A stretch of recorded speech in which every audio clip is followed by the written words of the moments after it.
25 female rock bassists. This is the Rock and Roll with a Man. My name is Sean Morrison, and this was published in Ultimate Classic Rock by Miss Allison Rapp, and Mr. Morrison is going to talk to you guys about it here.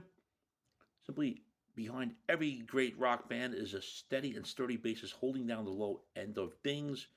And as you know, rock and roll might be a male-dominated line of work, but that doesn't mean women haven't been a key part of the genre's development over time, including the rhythm section. Not to bring up a controversial character, but as Margaret Thatcher once said, if you want something said, ask a man. If you want something done, ask a woman. I'm only reading what this is saying in Ultimate Classic Rock, and then we're going to go into some bassist names here. We had Talking Heads had Tina Weymouth. She played guitar before she switched to the bass. That's one, and that's where it started from the list here. She was the first, come number 25. We also have Susie Quattro, and she's been around for a very long time, and she still records music, I know, and is popular in some countries. And I know Janaki was listening to them a while ago.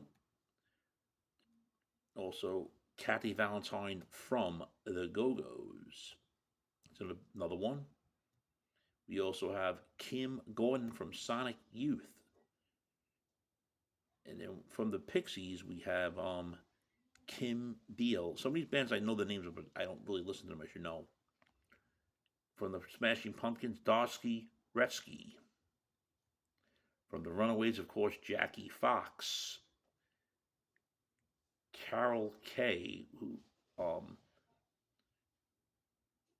let's see what else she was a bassist in rock and roll with a career spanning over 6 decades.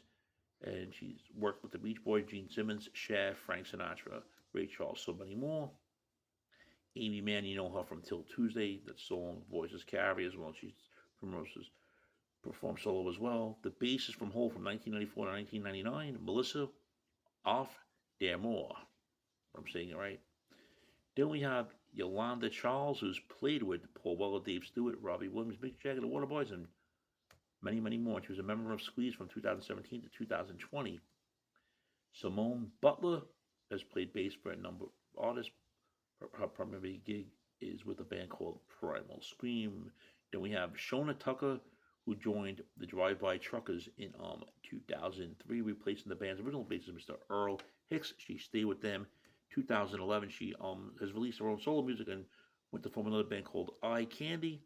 Then we have Gail Ann Dorsey, who's played with Boy George, Lenny Kravitz, The National, Gwen Stefani, and many more. She was also David Bowie's bassist for 20 years. Michael Steele, better known as Mickey Steele, replaced original bassist Annette Zolankis in the Bangles in 1983. Then we have Kate O'Rourke, who played bass for the Pogues for 3 years in the 80s and also has played with Elvis Costello, Bush, and others. Vicky Blue, she joined the Runaways after she left Jackie, after Jackie Fox left in 1977. She wasn't around terribly long, and she actually wound up focusing on film instead. She played Cindy in 1984's This Is Spinal Tap and released a documentary called Edge Page 4, a film about the Runaways, in 2004. Kathy Wilcox wears many hats in the all-female punk Bikini Kill, but she's usually seen playing the bass. Sheryl Crow isn't strictly a bass player, but she plays it at many of our shows. Then we have Tessa Pollitt, who was 17 years old when she helped form a band called The Slits, a post-punk band out of London. Laurie Black, the bassist for the Melvins in the late 80s and early 90s. Kimberly Dom first met future bandmates Tom Scholz and Gary Phillip Boston. She was on stage with a different band playing an electric guitar.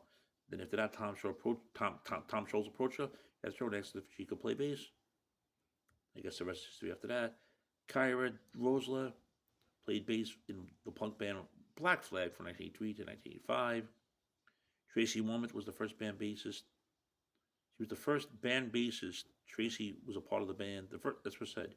The first band bassist was part of the Waitresses. She didn't join the B-52s in 1990 and has been with them ever since, but she also toured with Sting, Wayne Shorter, Cyndi Lauper, among others.